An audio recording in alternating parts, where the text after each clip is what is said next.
What's in a name? The most valuable name in the watch industry is Rolex. It's probably the most valuable name in many industries, marketing for example. It's the name people want on their wrist. Unless you're watching this in a tattoo parlour in Ibiza right now, in which case you'd probably prefer your partner's name in ink. Very cool. Do it. No regrets there. Anyway, for some reason, people don't have the same desire to have the name Christopher Ward on their wrist. One reason as to why, which crops up time and time again, is that people don't like another man's name on their wrist. Hang on, do these same people have their own name on the elastic of their boxers because Calvin Klein would make them feel inferior? We can safely assume then they won't wear anything by Ralph Lauren? God forbid they bank with JP Morgan, because that would mean their money is at the mercy of other people. Saying that, we all know anyone who does their banking with JP Morgan is likely unbearable anyway. My point is, you'd struggle to live your life as a consumer if you were beholden to this principle. But it still seems to persist, even when Christopher Ward make watches like this. The C63 Sealander GMT, which leaves me struggling to understand why you join the waitlist for Rolex's alternative, other than so as to market the more fashionable brand. This watch is far better value for money than the Rolex, and here's why. Okay, if you weren't triggered by that Rolex spiel, and you'd like to see more videos like this, then please do hit the subscribe button. Having given away my soul as part of starting this channel, which admittedly wasn't worth much anyway, if I reach 1,000 subscribers, I'm likely to give up a whole lot more. Could be a watch, I mean it would be on brand for the channel. Before anyone cancels me for comparing Rolex to anything other than the esteemed Pagani design, please let me elaborate on why this C63 Sealander GMT should be your next watch. Firstly, the dimensions. I'll put them up on screen, but in case you've already fallen asleep and I'm just speaking to your subconscious, the case diameter is a welcome 38.7mm.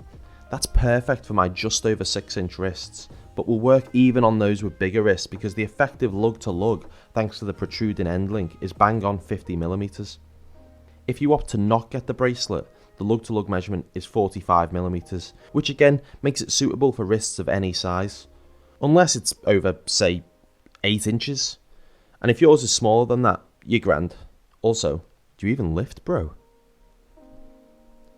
At 11.5mm in height, the C63 improves on where I felt the C60 Trident 600 meter diver was let down.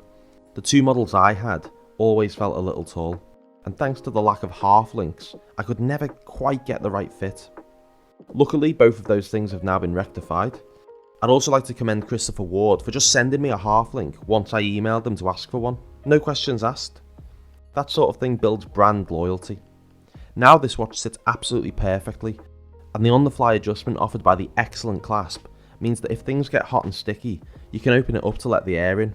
Royal Nonces and Pizza Express staff, if you're watching, take note. Sorry, I already thought I'd milked the Prince Andrew cow for all it was worth in the video that I've linked above, but it appears not.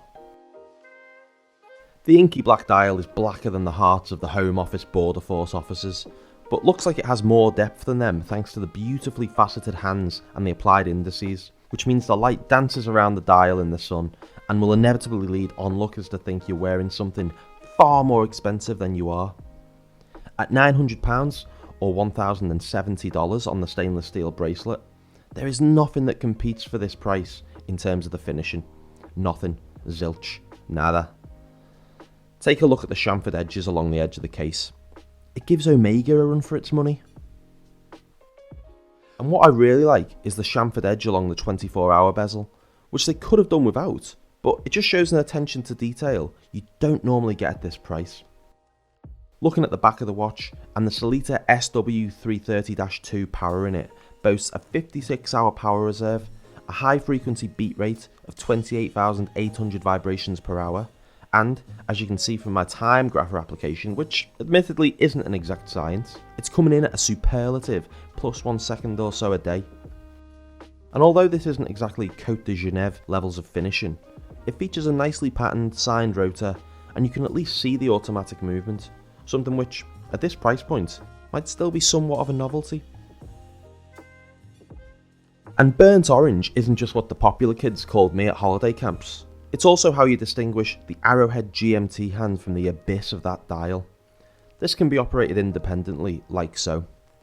I had mine set to Japan time for the Olympics, and then I realised I don't actually watch or care all that much. So I changed it back to a random hour that meant the GMT hand was just kind of out of the way. So if you're currently watching this and that's the right time for your time zone, hello! And also, go to bed. Priti Patel certainly couldn't antagonise the date window for failing to integrate either, nestled as it is down at 6 o'clock, which only improves the dial and makes the watch even more practical. The screw down crown gives the watch 150 metres of water resistance, and if you go deeper, respect bro. The deepest I get is just above my waist, then I have my pierce and get back out to dry off on the towel. Lovely. Don't you miss holidays?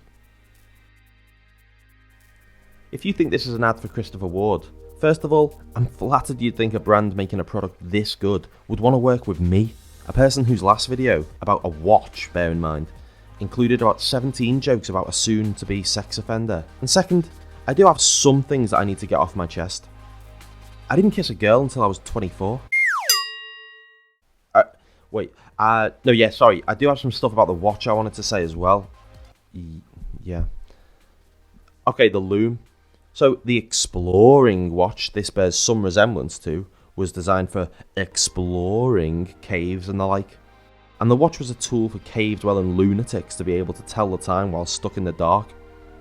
Well, unfortunately, as Piers Morgan's doctor said upon reading his MRI scan, there's nothing to see here. It uses X1 grade Swiss Superluminova, which on paper sounds fantastic, but I think it's the lack of layers where this is a bit of a letdown. It's grand initially, but beyond 10 minutes or so, and you'll be down in your cave squinting at the dial, trying to figure out if the pole vault has started yet. My second hang-up is the end links of the bracelet. This is such a good size watch on any wrist, but what would make it even more universal? That's right, a £500 voucher for anyone who reviews it on YouTube.